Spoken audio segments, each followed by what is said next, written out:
Hit TV YouTube channels లో మీ వ్యాపార ప్రకటనలకు మరియు ప్రమోషనల్ ఇంటర్వ్యూస్ కోసం వెంటనే సంప్రదించండి. సార్ వేరే తెలంగాణకు వస్తే తెలంగాణలో రేవంత్ రెడ్డి గారిని అందరు బీఆర్ఎస్ నేతలు అందరూ క్వశ్చన్ చేస్తున్నారు. ఏమని క్వశ్చన్ చేస్తున్నారంటే రైతు బంధు ఏదైతే మీరు చేస్తామని చెప్పారో రుణమాఫీ అవన్నీ ఏదైతే మీరు చేస్తామని చెప్పారో రైతు బంధు కానీ ఇంకోటి కానీ అవన్నీ సగం సగమే చేశారు పనులు. You are unfit to be a సీఎంగా మీకు పనికిరాదన్నట్టుగా రేవంత్ రెడ్డి గారి మీద విమర్శలు జారీ చేస్తున్నారు. నిజంగా రేవంత్ రెడ్డి గారు ఏదైనా ఫెయిల్ అయ్యారు సార్ ఆయన పరిపాలన కానీ ఏదైనా కానీ? లేదండి. ఎందుకంటే మొట్టమొదటిసారిగా ఆయన కూడా ఊహించలేదు కదా ఆయనకి ముఖ్యమంత్రి వస్తుందని. కానీ అంటే ఫస్ట్ టైం పరిపాలించినప్పుడు మీరైనా కసిగా పరిపాలిస్తారు. ఎవరికి అవకాశం వచ్చినా సరే దాన్ని దుర్వినియోగం చేయరు. రేవంత్ రెడ్డి మీద ఎన్ని పరీక్షలు ఉన్నాయండి. సొంత పార్టీ వాళ్ళే వెనక్కి లాగేస్తారు, సొంత పార్టీ వాళ్ళే కుట్రలు పన్నుతారు. ఉన్న వాళ్ళందరూ తిమింగిలాలు, ఎవరు వారే. ఫర్ ఎగ్జాంపుల్ కోమటిరెడ్డి వెంకటరెడ్డి, రాజగోపాల్ రెడ్డి, శ్రీధర్ బాబు, తర్వాత ఇక్కడ జానారెడ్డి, విహెచ్ హనుమంతరావు, చాలామంది కాంగ్రెస్ నాయకులు ఉన్నారు కదా. ఇక్కడ వీళ్ళందరినీ సర్దుకొని అక్కడ అధిష్టానం మాట వింటూ ఇక్కడ ఖజానా ఖాళీ అయిపోయింది. ఖాళీ అయిపోయిందంటే నీ ఖజానా ఖాళీగా ఉంటే మాకెందుకు, నిండిపోతాం మాకెందుకు, మాకు ఇవ్వాల్సింది మాకు ఇవ్వయ్యా అని అడిగే పరిస్థితులు ఉన్న జనాలు అలవాటు చేశారు. మీరే ఇంట్లో కూర్చుంటున్నారు. ఇప్పుడు ఒక్కొక్కరికి 4,000 పెన్షన్ అంటే ఇద్దరు ముసలోడు ముసలం ఉన్నారు, ఇద్దరికి 8,000 వస్తాయి. చిన్న గూడు ఏదో ఉన్నట్టయితే 8,000 రూపాయలు దర్జాగా బతకొచ్చు. కనుక వాళ్ళు అడుగుతారు, మీరు ఇవ్వకపోతే మీరు మాకు ఏం చేశారు, మాకు ఇస్తే కానీ మేము చచ్చిపోతాం అంటారు. ప్రభుత్వానికి లేఖ రాసేస్తారు, చచ్చిపోతారు.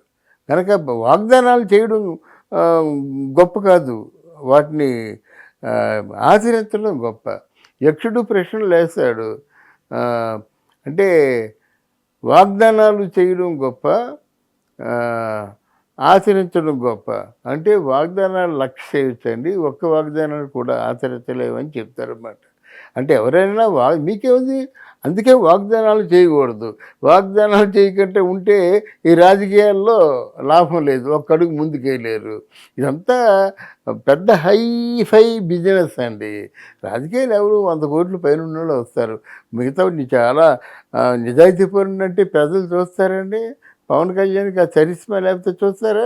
ఆయనలో పెద్ద అట్రాక్షన్ ఏంటంటే గట్టిగా మాట్లాడతారు. దీన్ని ఎలా ఉంచండి, వీళ్ళు రైతు బంధు స్కీమ్ అమలు చేయకపోతే అమలు చేస్తే నేను రిజైన్ చేసేస్తాను, అమలు చేయకపోతే నువ్వు రిజైన్ చేస్తావా అన్నారు.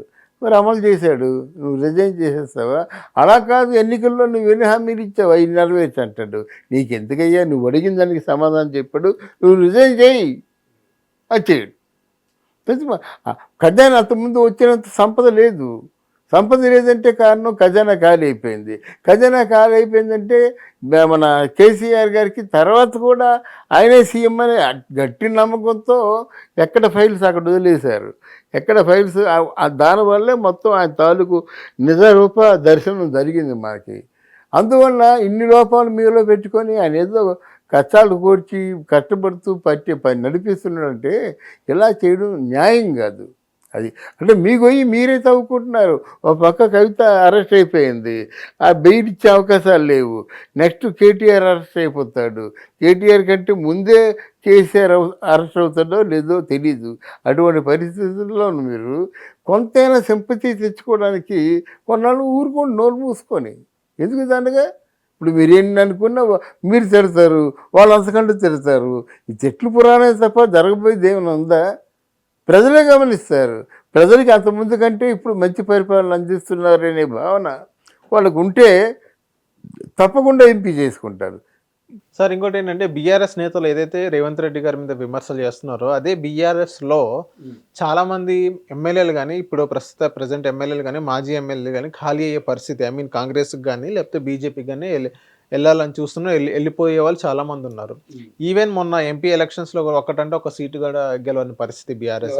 ఇప్పుడు నెక్స్ట్ బీఆర్ఎస్ అనేది ఖాళీ అవ్వబోతుందా సార్? బీఆర్ఎస్ అంటే వీళ్ళు జాగ్రత్తగా ఉంటే పర్వాలేదండి. ఇప్పుడు రాజకీయ పార్టీల్లోనూ ప్రధానమైన కుట్రలు ఉంటాయండి. మీరు ఎప్పుడైతే కక్షలు కార్పణ్యాలు దిగారో ప్రజల్లో సింపతి కోల్పోతారు. ఇప్పుడు అపోజిట్ పార్టీ ప్రజా జీవితానికి కొన్ని సంక్షేమ పథకాలు ఇవ్వడం, సంక్షేమ కార్యక్రమాలు చేస్తున్నప్పుడు ఎవరైతే శత్రువులుగా ఉన్నారో బీఆర్ఎస్ పార్టీ, వాళ్ళతో చేతులు కలిపితే మళ్ళీ సింపతి గెయిన్ చేస్తారు. లేకపోతే ఇంకేముంది, నువ్వు అవినీతి పరుడని వీళ్ళు అంటారు, లేదురా నువ్వు చేసిన అవినీతి అని వాళ్ళు అంటారు. ఎక్కడ వేరిద్ది రెమెడీ?